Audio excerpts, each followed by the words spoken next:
Hi, everybody. Welcome to Inside Scoop with Sue. And I am so excited to be here with Melissa Lopez-Larsen. Let me reframe that. Dr. Melissa Lopez-Larsen, an adolescent psychiatrist. I know you see more than that, but for our purposes, we want to credential you with why you're here and why you're so valuable to us. And I love this. I love that you also have integrative medicine in your background. You did a fellowship in that just a few years ago. And I just think like the wave toward combining East and West is so good for all of us. It's such an opportunity for us. And the thing that we're going to talk about today is something that I don't know, it brings such shame to so many people. The idea that of bullying, it's not often that someone puts out there, my kid is being bullied, like or my kid's the bully, right? Like it's so I want to start first with Melissa telling us, like, what is there an actual definition of bullying? There is, and I think there's three key components, but in general, it's a persistent, deliberate, and ongoing attack, if you will, on an individual in order to, take like to really to hurt them in some way, whether it be physically, emotionally, or whatever. And it's an intent to do that, and it's an ongoing act. So there's kind of three key pieces to bullying, and it's ongoing. There's a distinct power differential between those who are bullying and those that are not. That's being taken advantage of, and then it's an intentional. So when you have someone who's actually bullying, there is an intent to actually inflict some type of emotional, social, or psychological, or even physical harm.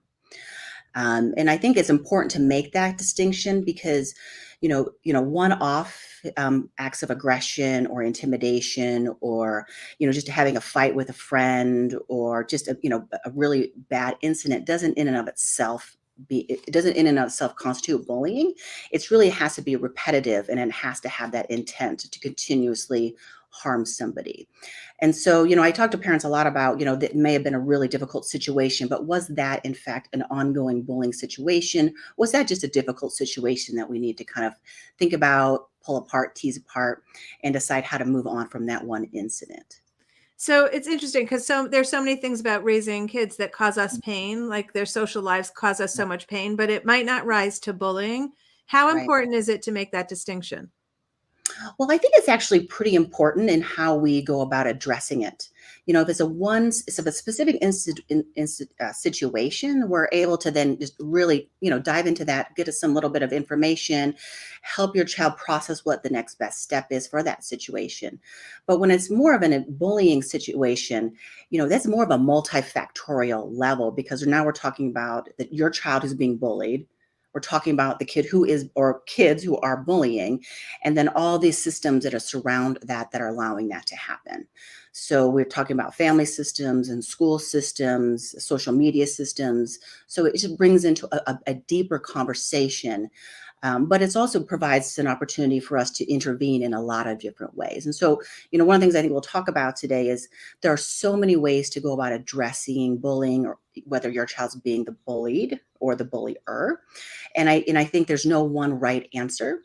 But I really want to stress to parents, the most important thing you can do for your kids is believe them, listen to them, and empower them to start thinking about how to address this on their own.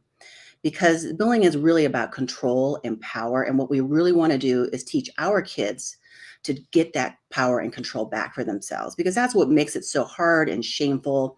We all feel very vulnerable when we're talking about how we're being hurt, and it just brings up so many feelings of shame and insecurity that we really want to address that with our own individual kid, regardless, because bullies often feel the same way.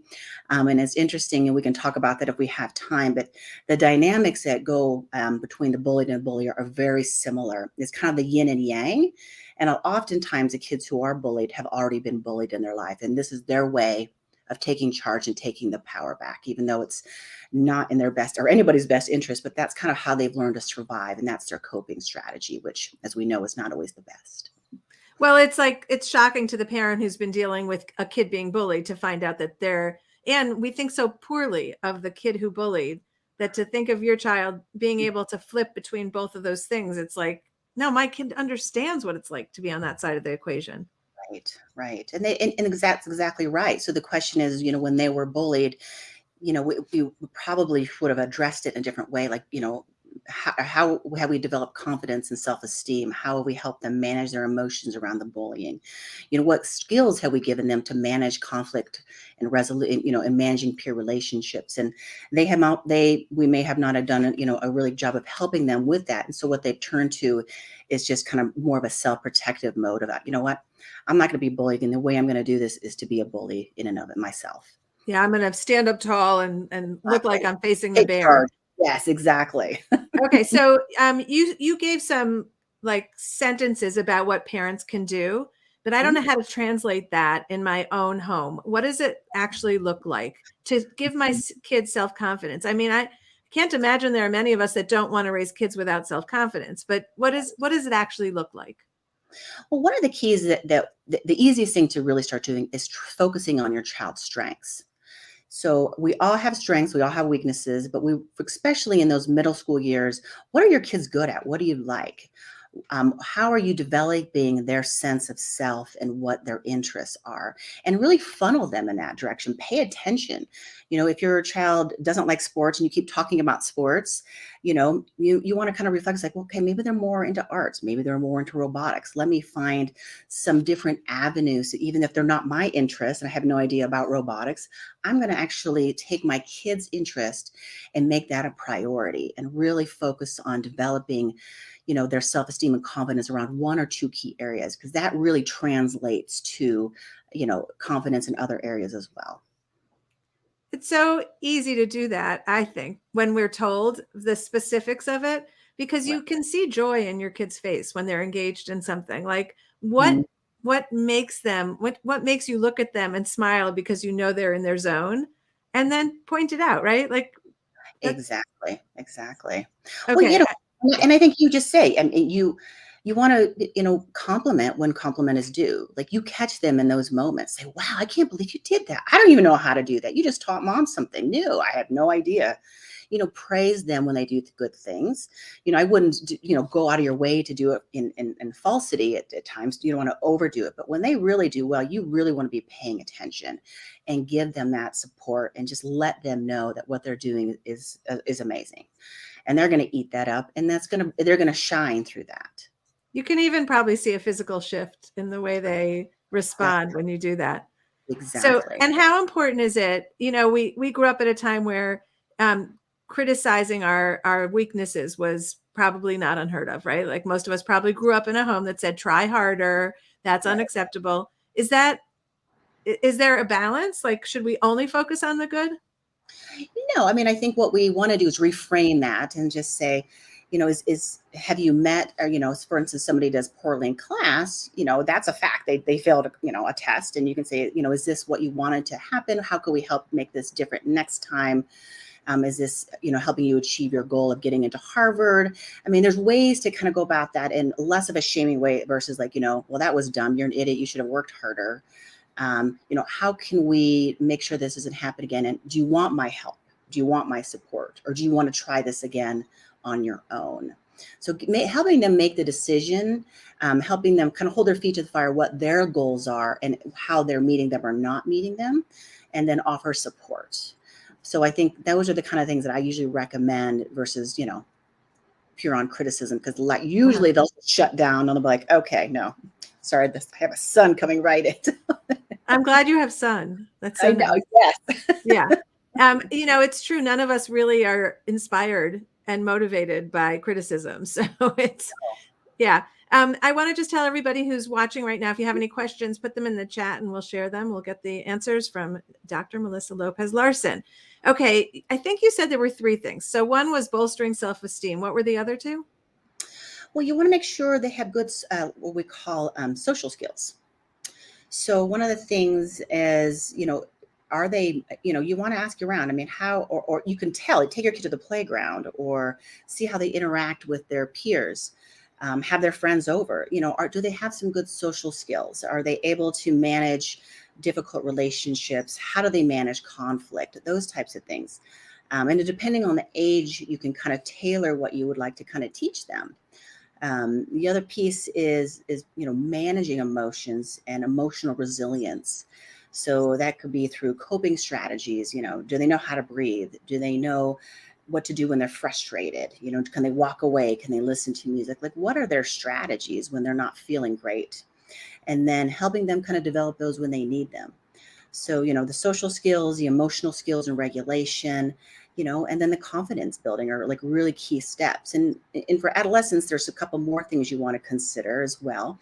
But those are the things that, for especially for middle school, which is when a lot of this starts. Younger kids who bully are usually it's related to, more attention seeking or just kind of behavioral issues because they can't control their bodies yet, right? And so they're just lashing out and doing things, or they're kind of maybe not liked very well in school, and so they're kind of lashing out because of some frustrations with that. So But for if our kids are like, we know when our kids aren't socially adept, is right. that something we can, like, can we as parents change that? Do we need to get a third party in? How does that work?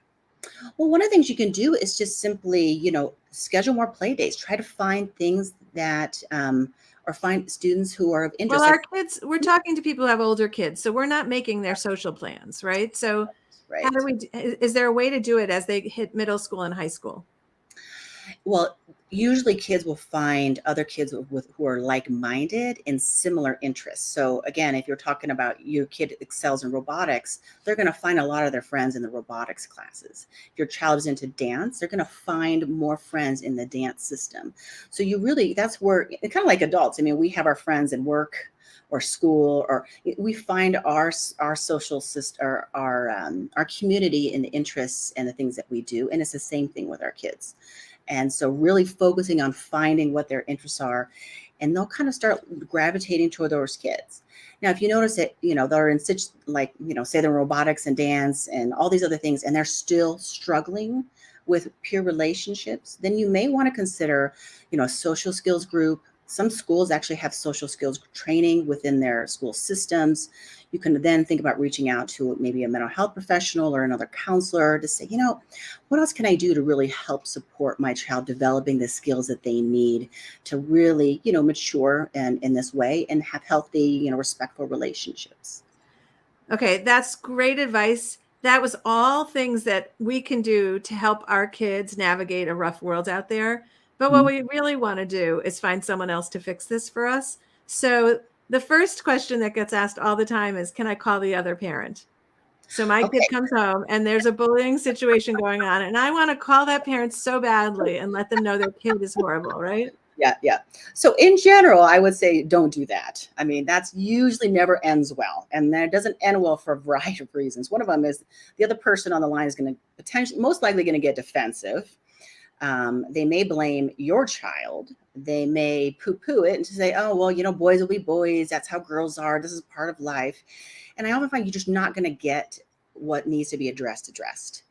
And so usually if you feel that the other parent should know, then perhaps that's when you start reaching out to additional supports to help kind of mediate the situation. So the bullying is happening in school, it might be the school system that helps mediate this bullying behavior.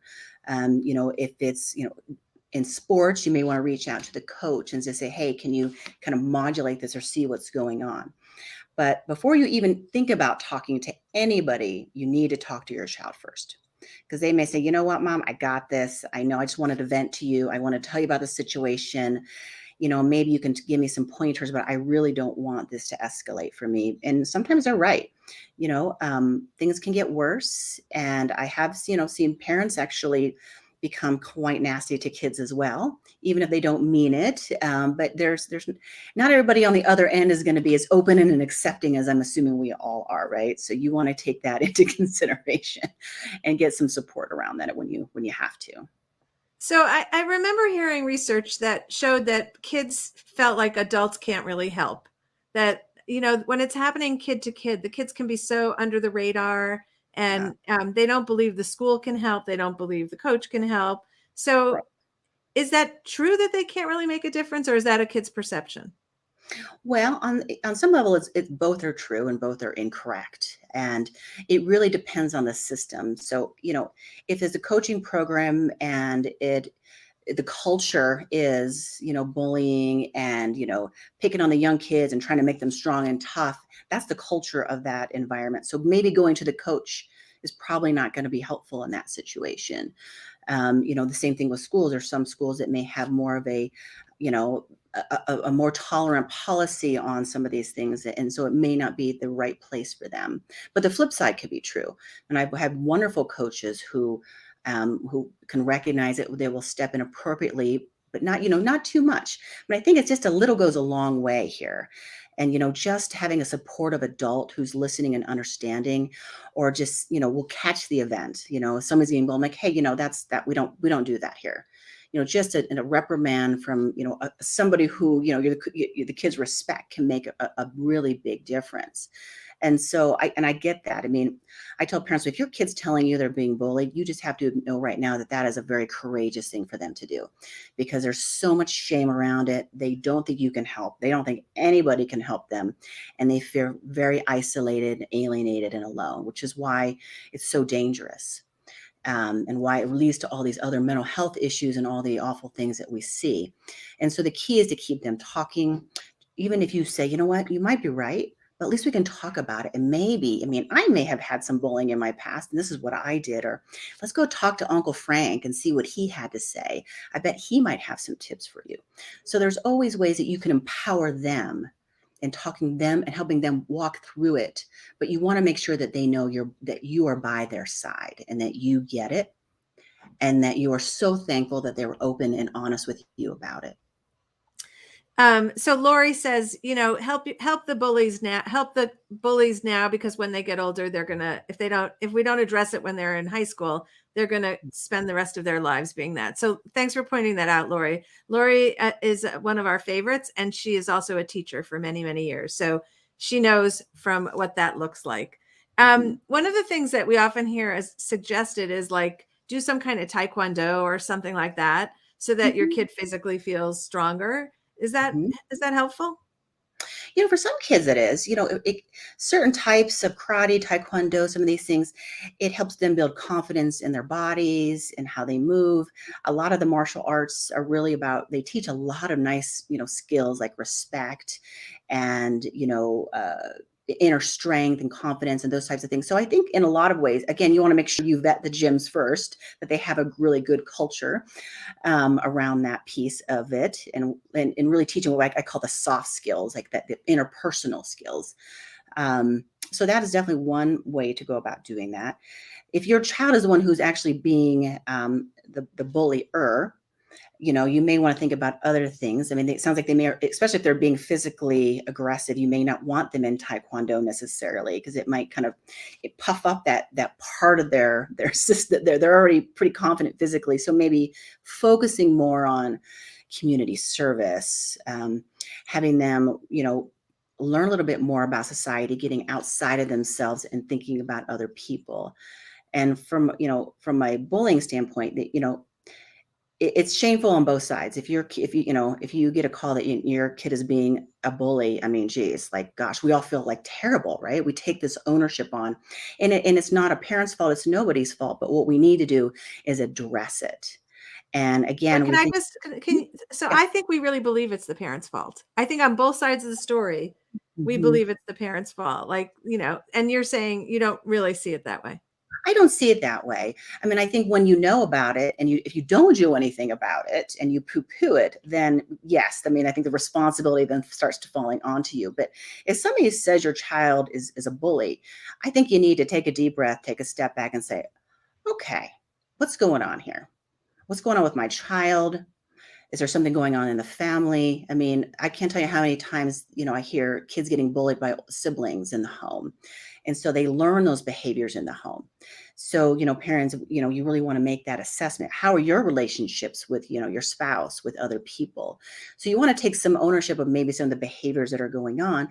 But again, this is a learning lesson. This is a way that we all go through life. We make mistakes, we figure out what's going on, and then we make, ways to fix it, to live better, happier, healthier lives. And that same thing applies with kids. So I know it hurt. It would, I have an 8-year-old, and if somebody told me she was being bullied, I'm like, what? No. My physical gut reaction would be, I'd be ill. And like, what did I do? But these are just teaching lessons. These are moments, and in a way, it could just be a cry for help. And your job as a parent to say, okay, it seems like you need some help here. What can we do? And let's just On start. both sides, right? It's the same exact thing on both sides. Cry It's for the help. exact same thing Yeah. on both sides, and it's the exact same process, like what's going on with the child, what's going on in the home, what's going on in the school, sports, dance, you name it. You really wanna look at it in a systemic level and try to figure out where the pieces are that you can kind of make some small changes, because itty bitty changes, 1 or 2 exponentially can make a big difference. But it's like really unusual to think about both parties with compassion.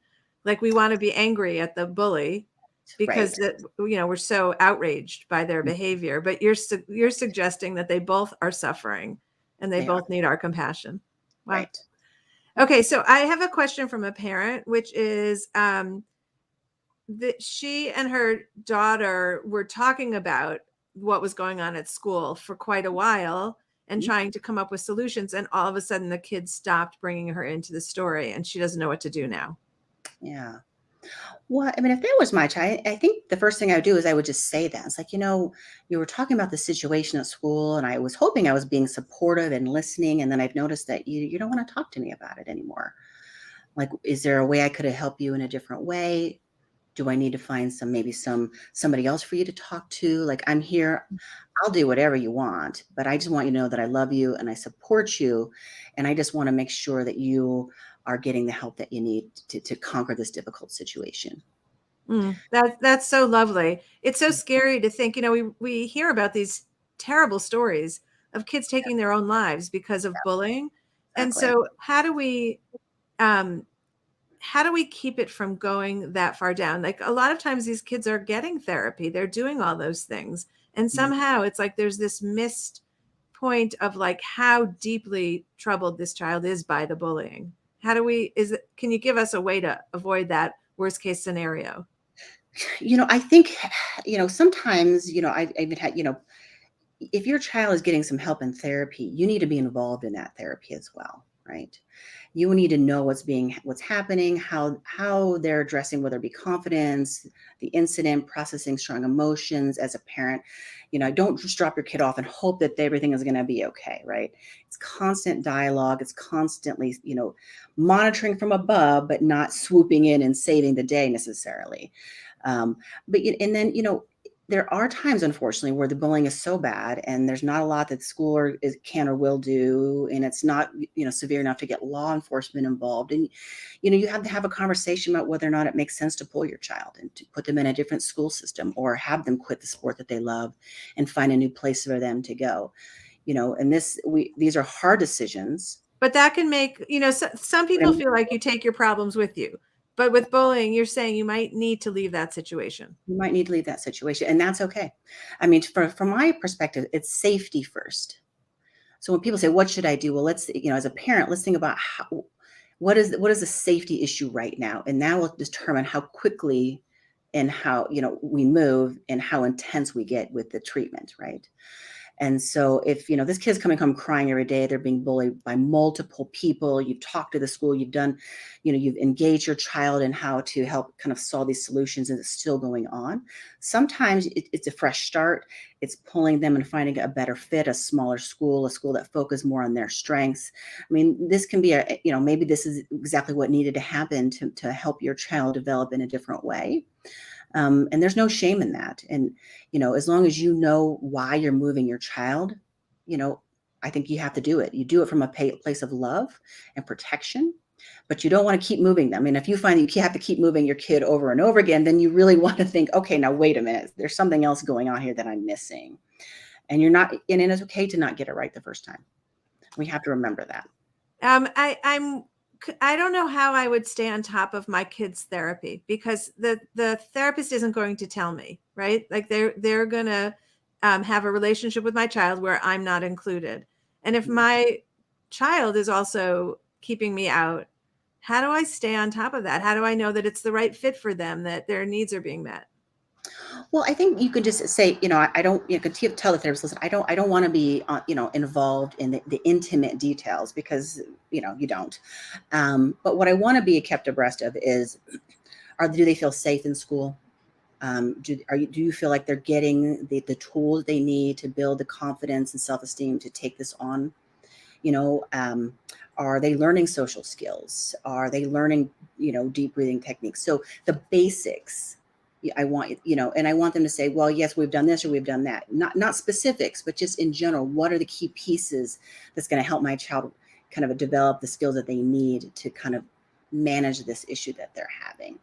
Going in and just chit-chatting, I mean, kids are good. And I see teenagers all the time. And man, if you let them, they'll just chat about non-significant things, and they think it's a great, buddy, kind of hour, which sometimes is fun, and it's great to do that for rapport purposes. But the idea of therapy is to develop some skills and really to figure out what is going on and talk about some of these things. Because if you're in therapy, it's because you're not able to talk about some of these hard things at home. And so the therapy piece is you need to talk about the hard things here. So if you're bringing a kid who's under 18 to a therapist, you still can have some rights about knowing, is there danger here? Should I be doing more? Absolutely. And then over 18, you just don't get to know? I always encourage, especially up through college, that if I'm seeing them, I always ask, the young adult whether or not they can sign a release so that I can talk with their parents for emergency issues. Because A, they're paying the bill. B, they're still kind of kids in my eyes, especially, if they're under their parents' insurance and their parents are paying for college and all these things. But I just think, it's important to keep your parents in the loop because they're your biggest source of support. And if there's some dangerous issues that come up, I want to be able to let them know. And I would say 99% of kids young adults sign a release letting me know. Really? Oh, that's good to know. Wow. That's really good to know. Okay. So before you take your kid, have the conversation that you want to be part of the solution. That's great. And if you don't feel comfortable with that, just have the professional do that work. Okay. Even better. That's usually what I do. I mean, I'll just say, the parents will be like, do you think we'd be able to let me in on some of the information? I said, well, let me talk to your child. Let me see where they're at. I'm going to advocate strongly that you have access to you, or you can at least send me some worries. You can send me some information, but know that the information I give back to you as a parent is going to be very limited, and it's going to be mostly around safety, unless, we want to bring you in and have a conversation that's, a little bit more specific about, what their concerns are. But you're doing that all within the respect of the kid agreeing to that, like that they have the right of refusal. They do. Okay. So, what if all of this is happening online, which is happening a lot, right? So to me, I feel like get off of those apps, but that seems not to be the solution. Yeah. Well, I think, especially when they're younger, I mean, as a parent, let's think about, we have a talk about safety, and a lot of times kids are being bullied online, but they don't want to tell their parents for the exact reasoning that they think their parents are going to tell them that they can no longer be on it anymore, right? Yeah. So they will put up with a lot of online bullying because of that. So I think, if you're thinking that that's happening, just say, is there a way you can block the individuals who are bullying you? I mean, that's a pretty easy solution. Just say, as long as you're open and honest with me about what's happening, I don't want to take this away from you because I know this is a big social, a part of your social life. But what I want to help you do is problem solve how to eliminate the people who are actually causing you, psychological harm or emotional harm. And so, again, it's not an all or nothing thing. Now, clearly, if they're getting it in all directions, to say, hey, why don't we just take a break for a couple of weeks? Let's just walk away for a minute. Then let's decide how much we want to kind of re-engage with the social media. So there's different ways that you can manage it, but the all or nothing approach, the first time you do that, they're never going to tell you again that they're getting bullied online because they don't want to lose that kind of lifeline, unfortunately, is what they consider it nowadays. Yeah, no, that's such a good point. And also using it in a punitive way or a consequence way also puts the same scenario together, but talking to them about why it might be in their own best interest. Right. Exactly. Yeah. Okay. So, so many helpful points here today. And I want to encourage all of us to be more open about talking about this so that we can get rid of the shame. Because if we feel shame, our kid is going to sense that, right? Right. And I think just in general, my last tip here is we as parents and adults, even if we're not parents, aunts and uncles, we need to get more comfortable talking about hard things. And, this is one area where, I think we need to be talking about it more often. Even if we don't think our child's being impacted, bring it up. You see it happening in a movie, bring that idea up. It's like, geez, have you ever seen that? Has that ever happened to you? Just so we're always kind of talking about these things, because otherwise they just get hidden and everybody tries to avoid the difficult conversations and hopes it doesn't happen to them. Yeah, crossing your fingers doesn't work here. Dr. Melissa Lopez-Larsen, thank you so much for your time and your wisdom. And I think, for people who are listening to this, I really think it's going to make a big difference. So thank you so much for your time. You're welcome. Thanks for having me.